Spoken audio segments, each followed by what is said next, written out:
Hi, Ken. Hi Claire, how you doing? Very good. Thank you so much for being here today. Really appreciate your time. Well, I'm excited to be on the call with you today, and I know I've got some pretty good content that I think our audience will really connect to, especially if they want to take their business or their life to a completely new level. I love it. So I'm just going to kind of read a little bit about some of the work you've done at the top, and then I'm going to dig in and ask you tons of questions. Sounds So, great. Ken D. Foster has helped thousands of business owners and entrepreneurs dream new dreams, increase their courage, and increase profitability to their organizations. He is a nationally syndicated radio show host, best-selling author, and business growth strategist. He is the founder of Premier Coaching, a business coaching, mentoring, and training organization. Ken is a leading figure in the science of business and consciousness. Over the last 21 years, Ken has worked with thousands of clients who have increased their awareness, changed viewpoints, and have transcended their limitations, becoming exponentially more profitable in their businesses and more fulfilled in their lives. Recently, Ken founded the Stars of Courage 501c3 to help those who need it receive coaching, mentoring, and training to raise them from poverty to prosperity. I love it. So Ken, talk to me a little bit more about kind of this story. How did you get here today at this point in your business and in your life? A lot of hard work and a lot of intention and a lot of letting go of ways of thinking, ways of old habits, and being mentored by the best in the world, and following that advice. Those are some of the key elements that have helped grow my life. Is this idea of learning from others and finding mentors and guides, is that something that always came naturally to you? Or how did you kind of start realizing that, hey, there are other people out there that can maybe point me on the road to where I want to go? I think the shift for me was a shift from it's all about Ken.com to being of service. I think that was the major shift. And when I finally got that it wasn't about, I'm pretty brilliant, so I can do a lot of things on my own. And a lot of things, if you're doing things on your own all the time, it can really get in your way. In fact, I recently interviewed on my radio show here in San Diego a lady by the name of Michelle John. And Michelle has a nonprofit called New Gateway Solutions where they raise people out of poverty, and they're at the front lines, right? And I asked her, I said, Michelle, tell me the number one reason why people are in poverty. She said, well, there's a small percentage that are drug addicts and alcoholics and mental problems. But she said the majority of people in poverty do not have a support system. They don't have a support system with their family, with their church, with their business partners, with their social network. They have no network. And I heard that and I thought, my goodness, isn't that what stops so many entrepreneurs in this world and stopped me early on, is not having that support system. So coaches and mentors and mastermind groups are really the key. Networking organizations, really the key to ongoing business success. You've got to learn how to surround yourself with a powerful team that's a lot smarter than you and that has skill sets that you maybe don't even like to do, right? You may not like to do accounting, and they eat it for breakfast. Right? You've heard it before, right? Everybody's heard this before. But why is it that, I would ask our audience, why is it that you haven't put your team around you? If you're sitting here going, wow, that's a good idea. Wow. Who is your team, right? When I first, and I'm kind of going on here, Claire, but you got me ignited on a subject that I like to talk about. When I first wrote my first book, Ask and You Will Succeed, that book, I had no idea how to write a book, but I knew that I needed to be a service to other people to get what I wanted.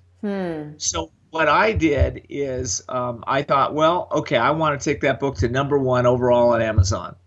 And I thought, I don't know how to do that, but I know a bunch of people that do. Why don't I have them come in and teach all my people what they know? And so I set up a series of teleseminars to get people to understand how to make their books best-selling on Amazon. They all learned, and at the end of that campaign, I asked them, I said, hey, would you participate in my campaign? I didn't tell them up front. I was just of service with them. And, and what happened is I went to #1 overall, which is very difficult to do. Extremely difficult to do. There quite a while. And not only that, I had a bunch of other categories. Of course, I was #1. But that all happened by being a service first, a service mindset, right? Okay. So service mindset and build your team. Those are the two principles that I think are key to mastering business and your life, actually. So, one of the things that this makes me think of is there's often this idea that people have where, well, I don't even know if they know they have it, but people are kind of playing small, and maybe that's why they don't go for the team, right? And they think, I'm a freelancer, or I'm a single author somewhere, or there are all these sort of ways we define ourselves that prevent us from going out and finding a team. Talk to me about that. Yeah. Well, I'll give you a couple stories. So I remember the next book I was writing. I thought, I want to put a team around me, and I really want to create a lot more success in my life. So I thought, okay, I'm going to create a mastermind group. And I'll go out and ask some people that have already sold 500,000 books, 1 million books, to be on the mastermind. Now that's playing big, because I'm not a million bookseller, right? But I thought, well, I think I'll do this, right? So, but first I thought, what would the people in this mastermind group really want? Right. And what I came up with is that they would all like to sell 1 million books. Right. So they actually hadn't sold 1 million yet, the people I invited. Some of them had sold 500,000. So I went out there, and at first I was a little timid. So I invited people that were kind of like me, that had some success. And then I thought, and I got them excited. Oh, yeah, they'll join my group. And then I had this insight, like, you're inviting the wrong people. So I had to go back and uninvite those people, right? Which was hard because, I playing small, being mediocre. Okay, so then I went out and invited. I got a fellow by the name of John Assaraf from The Secret. I got Debbie Ford from Oprah. I got her sister Ariel Ford. I got Stephen Covey to be on this. I got Tim Ferriss to be on this. So on and on it went, right? And we all mastermind. Peggy McCall and Marcy Shimoff were both on this for a year. These are all crazy people. Yeah, these are all crazy, successful, super best-selling authors. They all came in, and I created that. And we came in, and they gave marketing tips to me for a year, and I did my best to give back to them. So that's getting out of your comfort zone. So what are the steps to do that?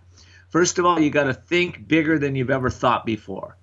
Step 2, you got to think about other people, what they would want to be on a mastermind call with you. Okay. Second of all, you got to put a format. Third, you got to put a format together. What does those mastermind calls look like? Okay. How long are they? Are they an hour or 2 hours? Are they a half hour? Our calls were all a half hour with those busy people, in and out, boom, boom. So, if you need to think of that. Then you need to make a list, right, of the people to call that are way outside your comfort zone. And you'll be afraid. Oh, God, what am I going to tell them, right? It's always what's in it for them. You're going to tell them, hey, would you like to be on a mastermind call that we're gonna help you sell 1 million books? Like, nobody says no to that. Right. All right. So those are some of the steps that might help people with that getting outside their thinking. And believe me, we kind of shake when we do this, but the difference between fear and excitement are very, very, very different, very small. I go on stage, I'm excited, but I'm also fearful. It's about the same emotion. So I just go, I'm just going to remain in excitement. This is going to be exciting. Yeah, I've heard that before, and it's so interesting, right? That moment before you step on stage and you think you're scared, and then you sort of re-identify, no, this is excitement, and this is how I'm going to feel. Yeah, I'm excited to be scared. I love that. I'm excited to be scared. So, okay, so we've talked a little bit kind of about masterminds. So how have you kind of used these kind of different tools of coaching, mentoring, and masterminding? How have you used sort of this sort of three-pronged approach to kind of find your way or to guide others to find their way? Well, my wife nicknamed me the coach of the rich and famous, Okay. and she did that because of my clients. And what I want to say is this: it doesn't matter what level you are. If you're a startup business or you're rich and famous, right? The principles still apply. And so when I come into organizations that have, I usually work with the owners and the founders, and they usually have pretty much the same challenges that people that are just starting out have, only on bigger levels, right? So a lot of times they've gotten blinded to where they are. In other words, they've got challenges or problems and that they can't see themselves. They absolutely can't see it. And my tagline is help people to see the unseeable, know the unknowable, and do the impossible. So first step I do is that we come in and we look at what's working and what's not working. And it's so simple, and yet when it doesn't really matter at what level you are, you should be asking that every single day. What's working, what's not working, and what can I do to improve tomorrow? And of course, it's just the 1% improvement every day that really creates the success. Recently, I decided last year that I was going to qualify at the National Triathlon Championship in Miami. I went there to qualify to be in the world, right? The world event. So I qualified last year and barely made it, but I made it. And so I went to World this year. I just came back. So there were 3,500 athletes. It's bigger than the Olympics. The top athletes in the world, right, were there. And here I am, right? And I'm this older guy. Triathlons are cool because they have age groups, right? So I get to compete in my age group. But the bottom line was, it's like I set a big goal, right? That was huge. I had no business probably even doing it, but I thought, well, somebody's got to do it. Might as well be me. Next step, though, I trained with a 2-time national triathlon champion. Wow. Okay. I made him my friend. I sought him out. We became good buds, and he trained me every single weekend, man. We were out there 5 a.m. riding up and down this Mount Soledad in San Diego 6 to 7 times, doing 60-mile bike rides, right? Swimming in the ocean, doing things that I necessarily wouldn't do, right? But what happened is that at the end, the results were amazing. But I will say this. There were so many obstacles that were put in my way to overcome. Financially, mentally, emotionally, challenge with my family, challenges with my other businesses, challenges with partners, challenges with my cars, my computers, my drives, all kinds of stuff. On and on it went, right? Really, within the 30 days to the event, all kinds of stuff showed up. During the year, I was sick for 5 weeks. I'd never been sick 5 weeks in my entire life. Early on, after I qualified, I injured my leg. I tore my medial meniscus, ACL, MCL, bone fracture. So all these things came, but so what? One step at a time, right? And I'm not saying this to brag. I'm saying it to impress upon you that it's you take the big goal and then expect things to happen. But at the end of that, I am so much stronger, so much more resolute in my convictions and understanding of how to generate success because I did that one thing, right? Okay. So, by the way, I ended up top 10 in my age group in the world. Okay. Amazing. Not for this white boy that's in San Diego, that started out 7 years ago with a dream to do one triathlon, right? Amazing. So, wow. Yeah. So do you think that this idea of sort of big goal setting is important if you want to continually kind of push the limits and succeed more and more? I do, and here's what I think though. I think the purpose that you're doing it is really extremely important. And what I mean by that is this. See, I challenge myself to grow mentally, emotionally, physically, and spiritually. All four. And if it's a goal that's not helping me to grow all four, then I'm probably not going to do it. I want to be, I'm not here to leave out, let's say, the spiritual side so I can go and develop a big physical body. That would not be in alignment with who I am and what I'm about.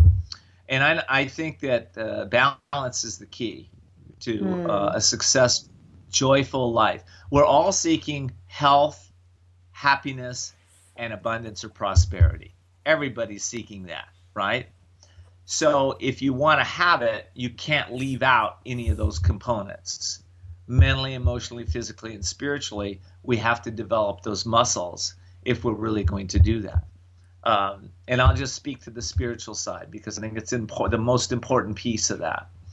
Starting out every day, waking up as I open my eyes in gratitude, setting intention to see what I'm grateful for, taking some time to meditate, to pray, to go deep within spirit, in soul, right? Then asking introspective questions. What's the three most important key points or most important things that'll help me create wealth today or serve others or be of service to my wife? My wife likes this question. What's the most important? What can I do today to make my wife's life better, right? Love it. So, and I ask that every day, and it's in my mind. Wow. And I know she does the same thing. And our marriage is crazy great, right? So, we live what we talk about. We live it, and we apply it every day. We exercise. We eat healthy. We don't overeat. We live balanced lives. So if you want it all, you have to have all those components, and it's not easy. The balance not easy. We're always out of balance, but we're seeking balance. If that makes any sense. Doing it perfect. Yeah. Okay, it's not doing it perfect, but it's doing it consistent. To be so essentially dialed in and to be so positive and have your mindset so aligned and to be healthy and happy and balanced, what do you have to give up?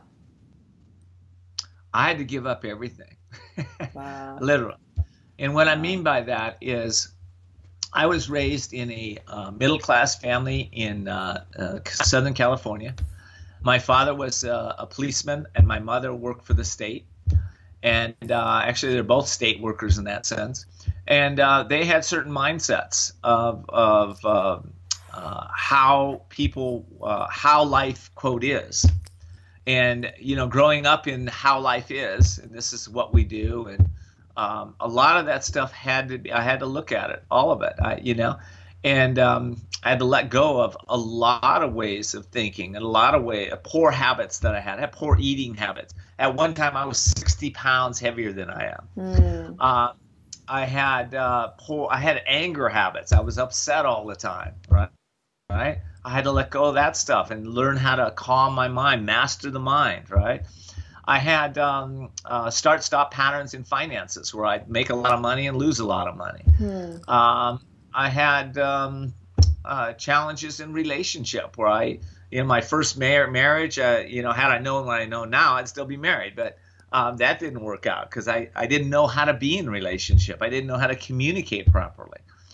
So life has been a journey of learning and growing. And I love to read. I love to connect with others. But I have to say, it always goes back to the spiritual piece. Everything that I know comes out of intuition. So intuition, right? Most people wonder why common sense is so uncommon in the world, right? Well, it's just undeveloped intuition. We have gut instinct, but it's not developed. So people make a lot of poor choices.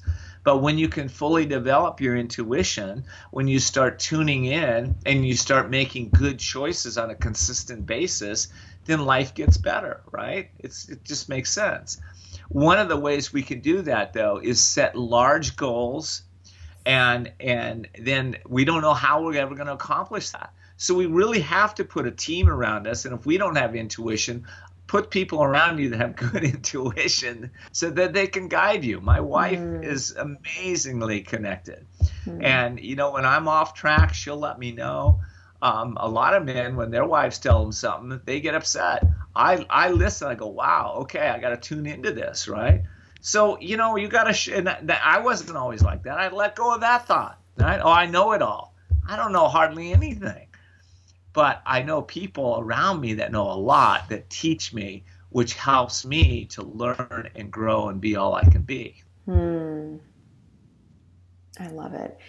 Talk to me a little bit about the difference between helping others succeed and succeeding yourself.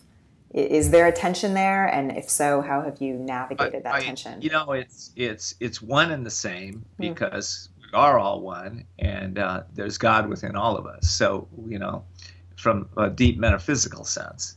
From a practical approach, it's, you know, whatever product or service you've had. Zig Ziglar said it years ago: help enough people get what you want, and you'll get what you want.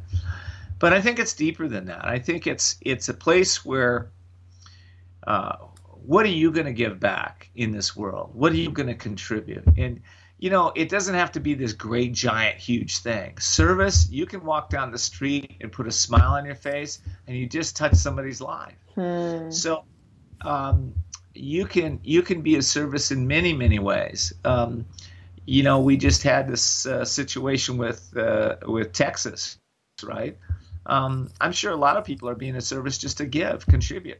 You know, they contribute with their prayers, they contribute with their intentions, they contribute with financially. Maybe some of them are showing up and going down there helping. You know, so being a service is easy, but we have to get out of it's all about me and what happened. The what if this doesn't happen or that happens. It really is a surrender to your soul, to your spirit, where you start to show up in ways that kind of surprise yourself. You do things, here's a good way to be of service. Do things that you never get found out about doing, right? Don't you love that one? Yeah. I've heard it a million times, but I always like to say it because it's a good way to practice being of service. And so many of us want to, you know, get acknowledgement or, oh, look how great I am, what I did. But who cares? Why not just go do it and not get found out? Do about 3 or 4 of those a day, 5 of those a day, and see how your life changes, right? Wow. Yeah. So these days, what is success to you, or how do you sort of define success or think about success? Success is being balanced. For me, it's, again, back to what I said earlier. It's balanced mentally, emotionally, physically, spiritually. It's being even-minded in all circumstances, no matter what the storms are. Being able to just be even-minded and connect deep with spirit and wisdom to overcome whatever challenge there is. What else? You know, I mean, I think for me, success is just feeling joy and feeling happiness and be able to convey that joy and happiness to others and give them, you know, whatever they want. You know, they're looking for love, give them a little love. They're looking for money, give them a little money. They're looking for coaching, give them a little coaching. You know, but yeah, it's really just being a service. That's really success to me these days. You know, for those people who think that, you know, finding others or getting great advice from others is the way to succeed, I'm curious if you can sort of rebut that with kind of the message of your book, Ask and You Will Succeed. What is kind of the message of this book, and what does it tell us about the way to success? Gosh, I love that question. What does it tell us about the way to success? That book was written for one reason: to help people connect with themselves, their soul, and who they are at the core essence of who they're becoming. And when you're out all the time getting information at the next event, there's nothing wrong with that. You know, people are inspired, they learn and all that. But if you're doing that at a consistent level and it just becomes another distraction to growing your life or growing your business, then you're going down the right track. I always say this: we don't need more information, we need more wisdom. And so where do we find wisdom? Well, we can learn from other people's experience. That can bring wisdom in. But most of our insights, our breakthroughs, come from within us. So in the book, Asking You Will Succeed, there's 35 different categories of life: health, fitness, finance, spiritual, career, on and on. That will, and there's questions in each one of those categories, so that you can sit with those questions yourself, introspect, first maybe meditate, then introspect on those questions, and then contemplate. When I think of contemplation, I always think of Albert Einstein, one of the greatest contemplатors of our time. He contemplated or he asked the question, what would it be like to ride a light beam of light? And he asked that question for on the end of a light beam of light, and he asked it for over 10 years. And of course, he came up with the theory of relativity, E equals mc squared, right? Just by asking that question. It wasn't out in the universe anywhere. He could see it or get it. He had to go within himself to get those answers. And we all have those, but the thing that's missing for most people is discipline, taking time and creating a discipline to ask yourself those important questions and reflect on who it is, who am I becoming? What is the purpose of what I'm doing? What is the legacy I would like to leave when I leave this planet? How am I contributing? How am I being of service? It's great to grow a business. Don't get me wrong. I love making money. Money loves me, and I love money, right? So it's all good. But there's things that are higher and more important to that in our lives as we evolve as souls in business. Business is a vehicle. At the end of your business, you'll look back and you'll see who you became. Okay? So it's like, what is this? Who am I becoming as I soar to the top as an entrepreneur? That's an important question. And in my business, I help people do that. They come to me because they want to coach with me. They want to understand how to go deeper in themselves, how to really create permanent and lasting success, not just temporary yays. I got a new car. I look at the new house. They want permanent and lasting success that's a lot deeper than just the new car, the new house, the new girlfriend or boyfriend. And that's what I do. I help people to map out plans, because we have to have a plan. We have to know where we're going. If you're going to New York and you don't have a plan to get there, you're probably going to go all over the country till you land there, which is fine if that's where you want to go. But if you want to go the straight line, you hire a coach, a mentor, and get involved in a mastermind group and networking groups. Listen to things like Claire is giving out here, all these amazing wisdom-filled entrepreneurs that you have on your conference. That's what we do. That's how we go. Wow, crazy value. Okay, so tell me, just kind of in closing, what you're really focused on these days, and where people can really learn more about what you're doing. Thank you. Yes, they can go to kendfoster.com, kendfoster.com. I am focused on a new book right now that's coming out on October 9th. It's called The Courage to Change Everything. Wow. And it's taken me about 6 years to get that book out. Wow. Seems like that seems my deal, 6-7 years for books. Interesting. Same thing with triathlons, anything that's a huge goal. Anyway, so you can look forward to seeing that. You can get my programs. I have several programs, Soul and Money, if you're having money problems on that site. I have a program called The Greatest Year Ever, if you'd like to really take your life to a completely new level. I've got books on time management and efficiency and how to be an entrepreneur, all kinds of fun stuff on my site, plus a lot of resources on where I got my information. I'll just say this. Okay, I want to close with this. When I was first starting out as a coach, my first year, I had a lot of clients. And at the end of that year, I was broke, dead broke, didn't know what to do. So I was meditating, and a friend of mine, Eric Laughlin, called me. And Eric said, hey, there's a guy by the name Tony Robbins. I think you should go work for Tony. And I said, oh, well, I don't know about Tony, but I do need a job. What do you got? And he told me what to do. So I went and applied, and I beat out about 500 people for that position because I was hungry.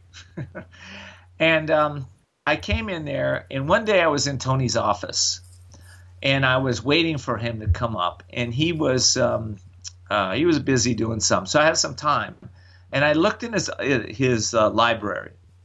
And I saw all his books. I thought to myself, my question was, where does Tony get his information?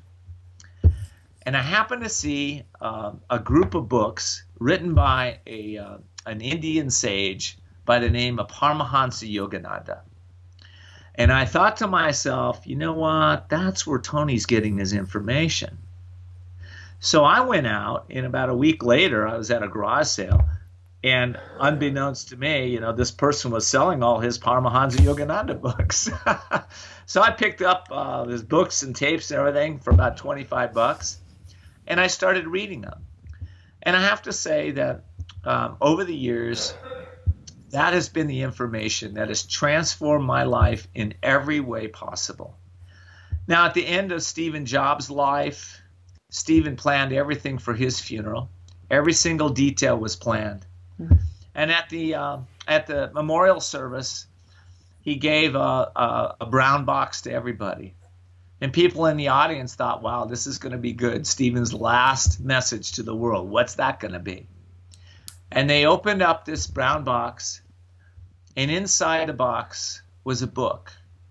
And the book was called Autobiography of a Yogi by Paramahansa Yogananda. Wow. That was the last thing Steve wanted to tell everybody, is self-actualize, self-realize. Wow. And that's my message to you. Amazing, amazing, Ken. Thank you for your time. Thank you. Talk soon, it's clear. Much success on what you're doing. Thank you. Bye-bye. To you as well.